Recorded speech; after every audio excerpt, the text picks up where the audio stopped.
한 번씩은 들어보셨을 텐데 구하라법이라고 연예인 구하라 씨가 사망하고 나서 있었던 일과 관련해서 제도가 하나 생겼고요. 내년 1월 1일부터 시행이 됩니다. 민법 제1004조의 2 상속권 상실 선고라고 되어 있고요. 그 논의가 촉발된 구하라 씨의 이름을 따서 흔히 이제 구하라법이라고 부르게 되죠. 특이한 거는 뭐냐면 부칙이라 그래서 이제 그 법의 시행 일자를 정해놨는데 2024년 4월 25일 조금 전에 설명드린 헌법재판소 결정 이후에 생긴 일에 대해서는 소급해서 적용된다. 2026년 1월 1일부터 적용되긴 하는데 2024년 4월 25일 이후 사망한 경우에도 이 법이 적용된다. 소급 적용되는 거죠. 그래서 2024년 4월 25일 이후에 사망을 했고 2026년 1월 1일 시행 전에 있었던 일, 이 사이에 있었던 이제 폐륜적 상속인에 대해서는 소급해서 이 규정을 적용해서 상속권을 상실시킬 수 있습니다. 지금 하고 있는 사건 중에 하나가 요 사이에 일어난 중대재해 사건을 저희가 하고 있는데요. 사망하신 분이 아들이고 부모님은 아주 어려서 이혼을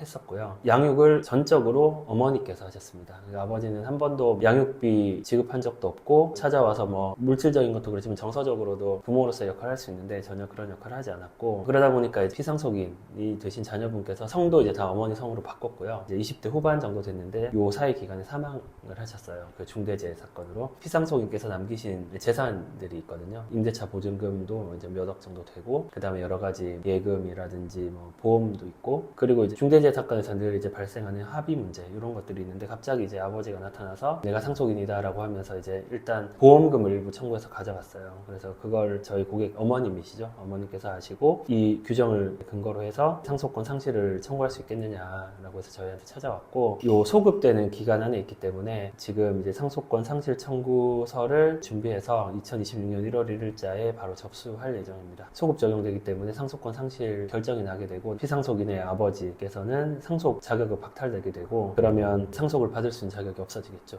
근데 이게 문제가 뭐냐면 6조 단서를 보면 이 규정에 따른 상속권 소급 상실 효력은 선고가 확정되기 전 취득한 제3자의 권리를 해치지 못한다 이렇게 되어 있어요. 그러니까 쉽게 얘기하면 신청을 하고 결정이 날 때까지 이 사이에 기간이 있잖아요. 이 기간 안에서 어쨌든 결정이 나기 전까지는 상속인으로서 지위가 있기 때문에 상속 재산을 받아서 이걸 또 제3자한테 처분을 할 수 있잖아요. 예를 들어서 피상속인이 사망을 해서 토지나 집을 남겼다. 그럼 2분의 1 지분권자가 각각 되는 거거든요. 그래서 이분이 2분의 1 지분을 또 제3자한테 넘길 수 있잖아요. 그렇게 되면 나중에 상속권 상실이 되더라도 제3자한테 권리가 넘어갔기 때문에 그러니까 쉽게 얘기하면 돌릴 수가 없어요. 그래서 이런 경우에 있어서는 상속권 상실의 대상이 된 상속인이 재산을 처분하지 못하도록 해야 될 필요성이 있거든요. 그래서 이 규정을 근거로 이제 처분금지 가처분이라든지 가처분 절차를 미리 해놓을 필요가 있습니다.